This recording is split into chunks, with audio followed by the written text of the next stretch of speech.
transvaginal sonography is one of the methods which you can use to measure scar thickness. In a previous cesarean case, this is the cervical area, this is the anterior uterine wall, this is the posterior uterine wall, and this is the cervix which is closed. This is the cervical canal. This is the head of the baby.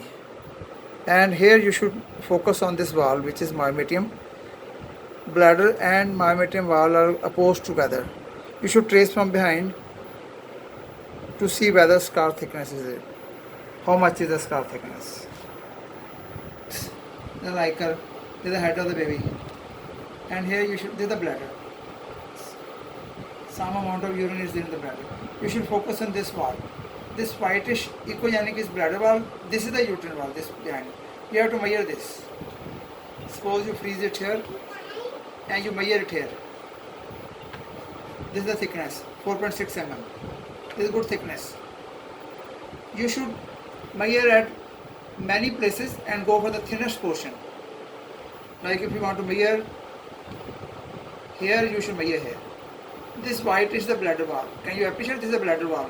And this is the uterine wall. This is the lower segment, anterior uterine segment. You should measure the thinnest portion. So you can measure here again.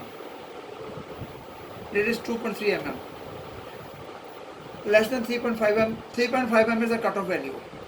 So here it is thinner than expected, and one should not take risk doing normal way. Can you appreciate? This is the cervix area.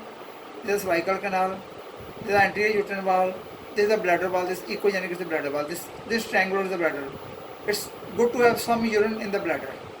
And this wall which goes, it is thinner here. This thinner, it goes thinner. This is the uterine wall. This is the uterine wall. This is the scalp of the fetus.